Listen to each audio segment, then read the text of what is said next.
Narrated by Umar bin al-Khattab. The Prophet peace be upon him said, O people! The reward of deeds depends upon the intentions, and every person will get the reward according to what he has intended. So, whoever emigrated for Allah and His Apostle, then his emigration was for Allah and His Apostle, and whoever emigrated to take worldly benefit or for a woman to marry, then his emigration was for what he emigrated for. Narrated by Abu Hurairah. The Prophet peace be upon him said, Allah does not accept prayer of any one of you if he does hateth, passes wind, till he performs the ablution, anew. Narrated by Anas. That Abu Bakr wrote for him, zakat regulations which Allah's Messenger peace be upon him had made compulsory, and wrote that one should neither collect various portions of the property, nor divide the property into various portions in order to avoid paying zakat.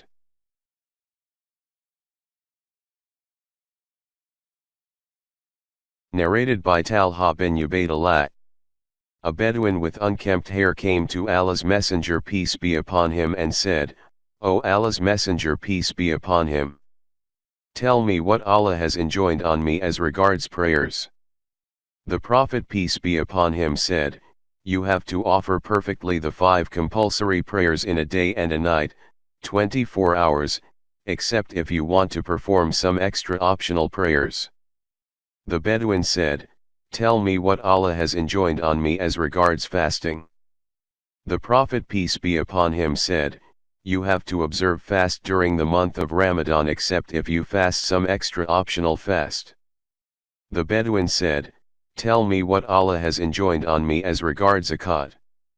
The Prophet peace be upon him then told him the Islamic laws and regulations, whereupon the Bedouin said, By him who has honored you, I will not perform any optional deeds of worship and I will not leave anything of what Allah has enjoined on me.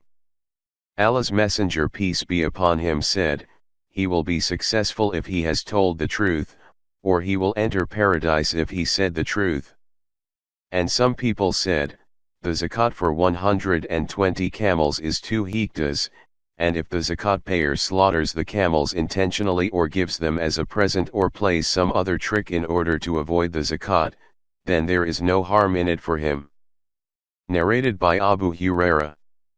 Allah's Messenger peace be upon him said, On the day of resurrection the cans, treasure or wealth of which, zakat has not been paid, of any one of you will appear in the shape of a huge bald-headed poisonous male snake, and its owner will run away from it, but it will follow him and say, I am your cans.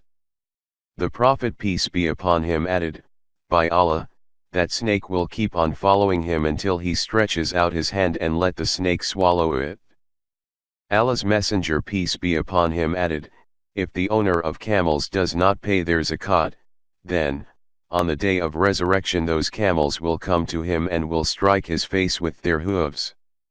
Some people said, concerning a man who has camels, and is afraid that zakat will be due, so he sells those camels for similar camels, or for sheep or cows or money one day before zakat becomes due in order to avoid payment of their zakat cunningly.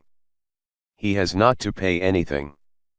The same scholar said, if one pays zakat of his camels one day or 1 year prior to the end of the year, by the end of which zakat becomes due, his zakat will be valid. Narrated by Ibn Abbas. Sa'd bin Ubadah al-Ansari sought the verdict of Allah's Messenger peace be upon him regarding a vow made by his mother, who had died before fulfilling it. Allah's Messenger peace be upon him said, fulfill it on her behalf.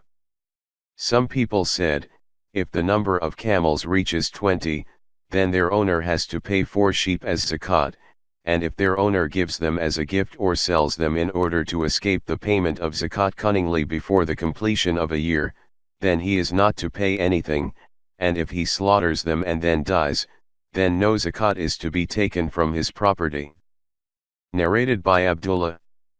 Nafi narrated to me that Abdullah said that Allah's Messenger peace be upon him forbade the shire. I asked Nafi, what is the shire? He said, it is to marry the daughter of a man and marry one's daughter to that man, at the same time, without mar, in both cases, or to marry the sister of a man and marry one's own sister to that man without mar. Some people said, if one, by a trick, marries on the basis of shire, the marriage is valid but its condition is illegal. The same scholar said regarding al-muta, the marriage is invalid and its condition is illegal. Some others said, the muta and the shire are permissible but the condition is illegal.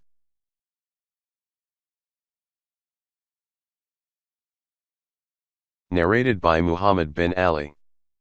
Ali was told that Ibn Abbas did not see any harm in the muta marriage. Ali said, Allah's Messenger peace be upon him forbade the muta marriage on the day of the Battle of Khaybar and he forbade the eating of donkey's meat. Some people said, if one, by a tricky way, marries temporarily, his marriage is illegal. Others said, the marriage is valid but its condition is illegal. Narrated by Abu Huraira. Allah's Messenger peace be upon him said, one should not prevent others from watering their animals with the surplus of his water in order to prevent them from benefiting by the surplus of grass. Narrated by Ibn Umar. Allah's Messenger peace be upon him forbade the practice of a najsh. Narrated by Abdullah bin Umar. A man mentioned to the Prophet peace be upon him that he had always been cheated in bargains. The Prophet peace be upon him said, whenever you do bargain, say, no cheating. Narrated by Urwa. That he asked Aisha regarding the verse, if you fear that you shall not be able to deal justly with the orphan girls, marry other women of your choice. Surah 4 verse 3. Aisha said, it is about an orphan girl under the custody of her guardian who being attracted by her wealth and beauty wants to marry her with mar less than other women of her status. So such guardians were forbidden to marry them unless they treat them justly by giving them their full mar. Then the people sought the verdict of Allah's apostle for such cases, whereupon Allah revealed, they ask your instruction concerning women. Surah 4 verse 127. The sub-narrator then mentioned the hadith.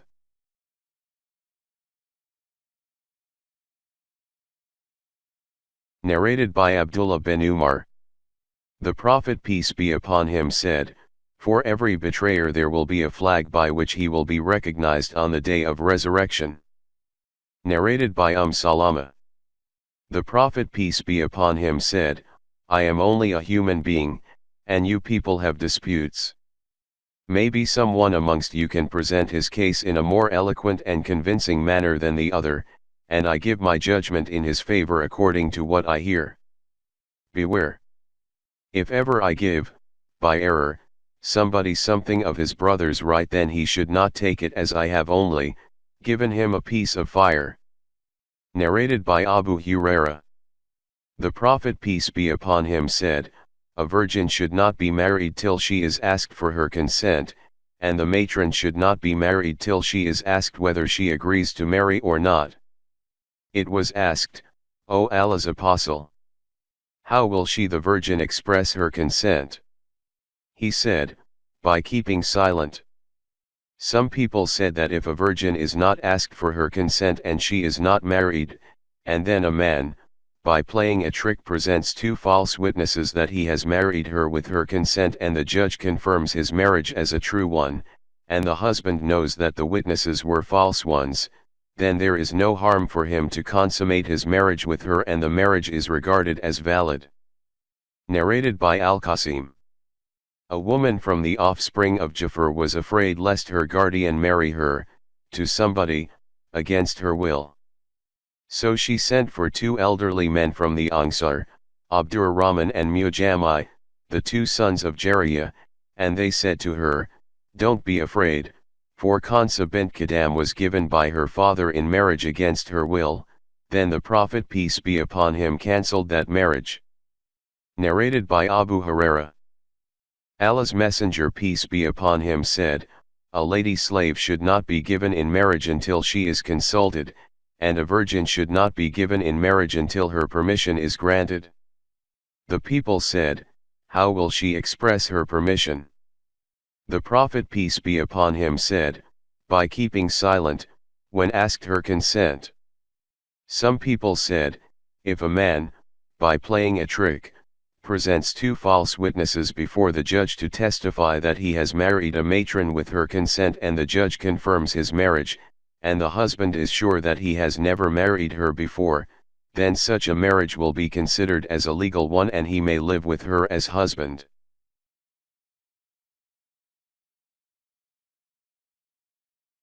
Narrated by Aisha. Allah's Messenger peace be upon him said, it is essential to have the consent of a virgin for the marriage. I said, a virgin feels shy. The Prophet said, her silence means her consent. Some people said, if a man falls in love with an orphan slave girl or a virgin and she refuses him, and then he makes a trick by bringing two false witnesses to testify that he has married her, and then she attains the age of puberty and agrees to marry him, and the judge accepts the false witness and the husband knows that the witnesses were false ones, he may consummate his marriage. Narrated by Aisha. Allah's Messenger peace be upon him used to like sweets and also used to like honey, and whenever he finished the Asr prayer, he used to visit his wives and stay with them. Once he visited Hafsa and remained with her longer than the period he used to stay, so I inquired about it. It was said to me, a woman from her tribe gave her a leather skin containing honey as a present, and she gave some of it to Allah's Messenger peace be upon him to drink. I said, by Allah, we will play a trick on him. So I mentioned the story to Sauda, the wife of the Prophet, and said to her, when he enters upon you, he will come near to you whereupon you should say to him, O Allah's Messenger peace be upon him. Have you eaten magafur? He will say, no, then you say to him, what is this bad smell? And it would be very hard on Allah's Messenger peace be upon him that a bad smell should be found on his body. He will say, Hafsa has given me a drink of honey. Then you should say to him, its bees must have sucked from the al-urfut, a foul-smelling flower. I too, will tell him the same. And you, O Safiya, say the same. So when the Prophet peace be upon him entered upon Sauda, the following happened. Sauda said, by him except whom none has the right to be worshipped, I was about to say to him what you had told me to say while he was still at the gate because of fear from you. But when Allah's apostle came near to me, I said to him, O Allah's Messenger peace be upon him. Have you eaten magafur? He replied, no. I said, what about this smell? He said, Hafsa has given me a drink of honey. I said, its bees must have sucked al-urfut. When he entered upon me, I told him the same as that, and when he entered upon Safiya, she too told him the same. So when he visited Hafsa again, she said to him, O Allah's Messenger peace be upon him. Shall I give you a drink of it, honey? He said, I have no desire for it. Sauda said, Subhanallah. We have deprived him of it, honey. I said to her, be quiet. Narrated by Abdullah bin Amir bin Rabi'a. Umar bin al-Khattab left for Sham, and when he reached a place called Sarg, he came to know that there was an outbreak of an epidemic, a plague, in Sham. Then Abdurrahman bin Auf told him that Allah's Messenger peace be upon him said, if you hear the news of an outbreak of an epidemic, plague, in a certain place, do not enter that place, and if the epidemic falls in a place while you are present in it, do not leave that place to escape from the epidemic. So Umar returned from Sarg. Narrated by Amir bin Sa'd bin Abu Waqtas.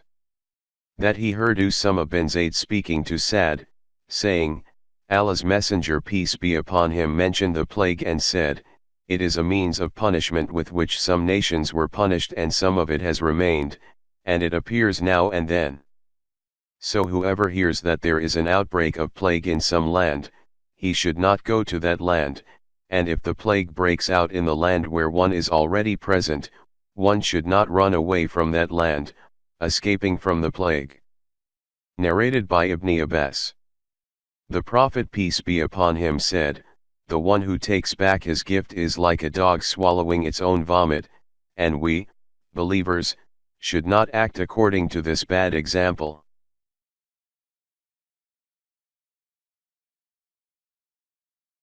Narrated by Jabir bin Abdullah. The Prophet peace be upon him has decreed that preemption is valid in all cases where the real estate concerned has not been divided, but if the boundaries are established and the ways are made, then there is no preemption. A man said, preemption is only for the neighbor, and then he makes invalid what he has confirmed. He said, if someone wants to buy a house and being afraid that the neighbor, of the house, may buy it through preemption, he buys 1 share out of 100 shares of the house and then buys the rest of the house, then the neighbor can only have the right of preemption for the first share but not for the rest of the house, and the buyer may play such a trick in this case. Narrated by Amr bin Ash'arid.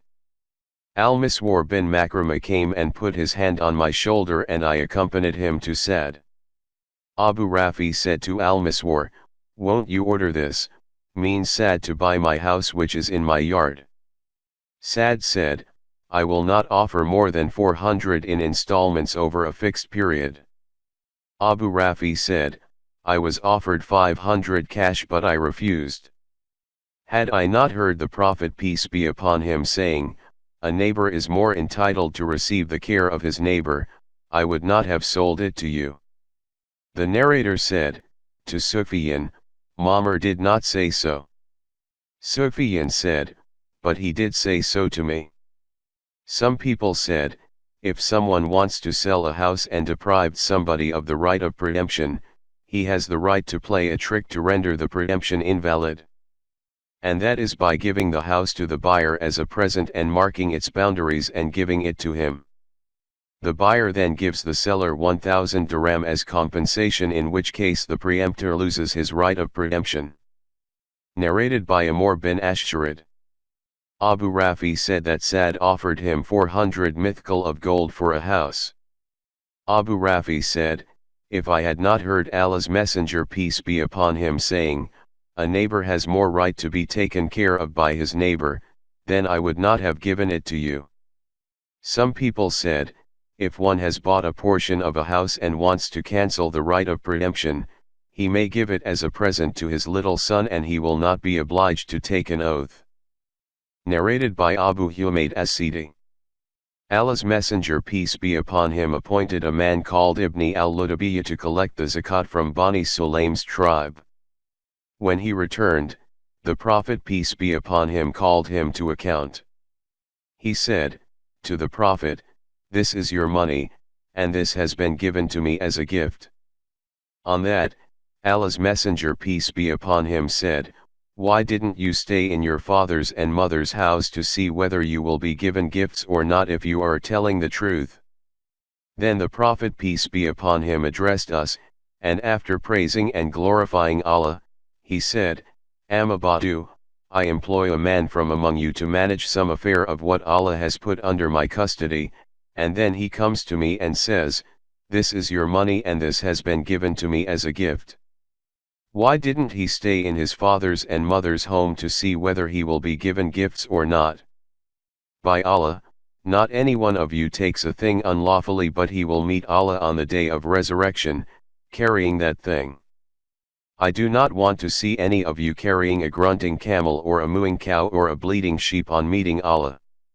Then the Prophet peace be upon him raised both his hands till the whiteness of his armpits became visible, and he said, O Allah!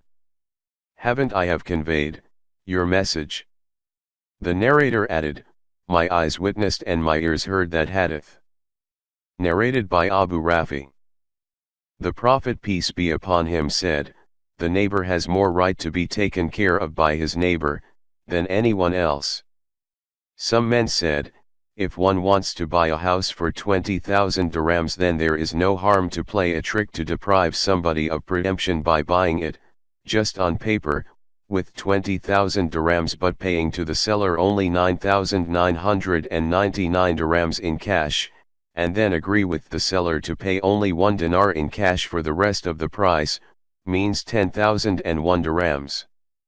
If the preemptor offers 20,000 dirhams for the house, he can buy it, otherwise he has no right to buy it. By this trick he got out of preemption. If the house proves to belong to somebody else other than the seller, the buyer should take back from the seller what he has paid, means 9,999 dirhams and 1 dinar, because if the house proves to belong to somebody else, so the whole bargain deal is unlawful. If the buyer finds a defect in the house and it does not belong to somebody other than the seller, the buyer may return it and receive 20,000 dirhams, instead of 9,999 dirham plus 1 dinar, which he actually paid.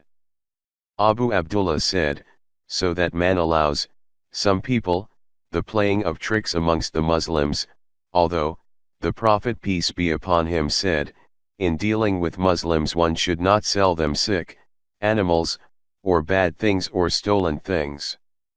Narrated by Amr bin Ash'arid. Abu Rafi sold a house to Sa'd bin Malik for 400 mithqal of gold, and said, if I had not heard the Prophet peace be upon him saying, the neighbor has more right to be taken care of by his neighbor, than anyone else, then I would not have sold it to you.